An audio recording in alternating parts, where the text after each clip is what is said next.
Chillers with EKSE, Monday to Friday, we keep on learning every day. We keep it real Monday to Thursdays, entertainment Fridays. Just so you know, it's 5 p.m. we're going live now. Just so you know, till 6, don't touch that dial, go. Just so you know, it's 5 p.m. we're going live now. Just so you know, till 6, don't touch that dial, go. Youth block of the year, catch us everywhere. Hashtag line EKSE, Uzo Fiwa this year.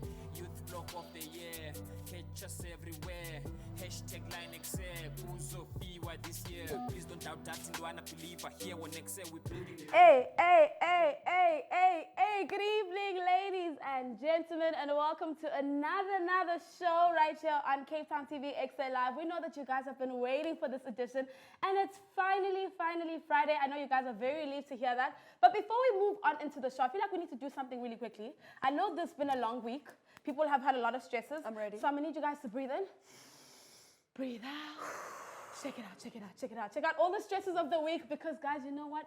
It's a new day. Welcome to the show. I, of course, am the princess of presenting, Ulwandile Intombi Zulu, and I'm with my favorite girl, Lorizi. Hey. Of course, we are feeling good. Well, hold on to that feeling, because we're bringing you some entertainment here this evening. Of course, we have Tumi213 in the house. Yes. And we're showing you how to make the perfect weekend mocktail. Ooh. Of course, our DM dancers, aka Dynamic Movers, are in studio as well to show us how to pansula correctly. And last but not least, we are giving you the host events for the weekend. So sit back, relax, and enjoy the show. Right now, though, Steve will take it away. Yes, Bafetu, it is a Friday. We want to welcome you again to EKSE Live. Nipeta bandaba senyongo ni people that are important to the Nyong. If you don't know what a Nyong is a Nyong. But right now, we are sitting with one of the most important person that we have up in South Africa. People that will make you trend. Who's a digital content creator? He goes by the name Tumi213.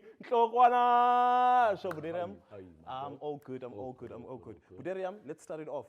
For someone who doesn't know who Tumi213 is, Gubani Ukhrotman. Tumi213 is basically a guy born and raised in Cape Town. Yes.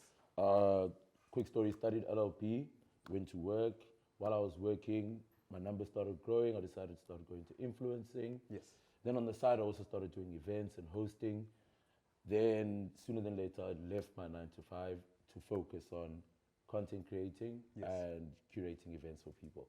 So that's basically who I am. Okay, so with you deciding to actually go there, what was the thing that actually made you to be like, okay, from what I'm doing, because you have an LLB, but you're like, I'm going to influencing. What was that decision that made you Ubama Uyepa?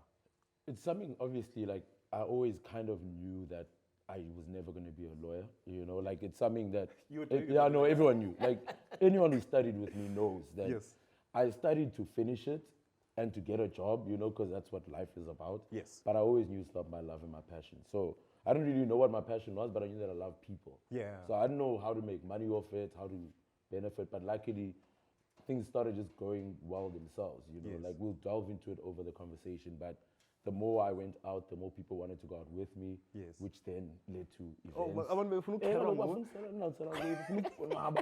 So wherever I was, it was a vibe. So that's how the events happened. The content creation is because people just loved my content. Yes. So that grew, you know, with the podcast also, which we'll also talk about. But there's things that I kept doing and people just kept enjoying them and wanting more. So that's how I realized, you know what, I can make a living off this. And I just left what I wasn't in love with. Okay, I like the fact that Uchoba, to you, it's not something that you like forced it. It came naturally, and people actually enjoyed the kind of person you are, and they always wanted to vibe with you. And also, with you being the person that you are, the influencer, have you ever trended for something that was very funny to you? I've trended for a lot of things. Like, one thing about being in front of people, you trend for good and bad, and you learn from them and you keep it moving, you know. But for the funnier ones, it was definitely, I think everyone would recognize that one because it was what landed me on another show, actually, just like this. It was from when I posted about The Office, the show. Yes. You know, and I was just like, because we're all going through vaccination and everything, and I was like, I love the show, and I wonder how that show would be if they did an episode on vaccination. And it just went international. Like, it was one tweet, but it blew like it went out of control. Yeah. And that for me killed me because I got calls about things like interviews and stuff. Yes. Where for me it didn't make sense because I do content creation all the time and I do events. How could you not call me about this and you call me about a tweet? So that was funny for me, but it also opened more doors. So I'm happy about it. Oh, I like the fact that things were just buttering, isn't it? It's like And also, so with the content that you make, how do you the way you expect Abantu to actually digest it?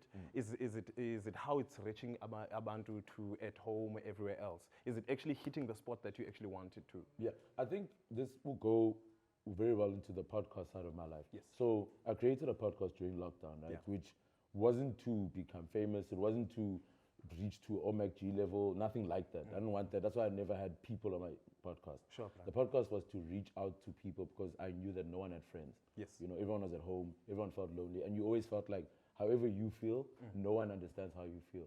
So I was like, I'm going to deal with topics that make you feel like you have a friend.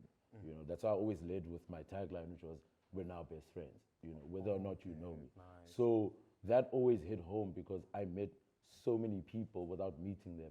And it hit them directly because that's what it came out of. Like for them, they were like, we love your show because we feel like when we at your show, it feels like I'm chilling with you like this. And you're talking about real things, you know, losing your job, because I did, you know. So it's not things I'm talking about because, you know, I find it cool. It's like, you know, depression or something. It's like, okay, I know how you feel. Issues. So that I think was the most, out of everything I do, one thing that I felt like it hit when it comes to people. Ash, one thing I must say when it comes to interviews as DJ, I wish we could have more time for us to actually get to Tripiza everything and everybody. But Khotmanyam, we actually would like to thank you for actually taking the time and we hope we see you more and for other races. I don't know.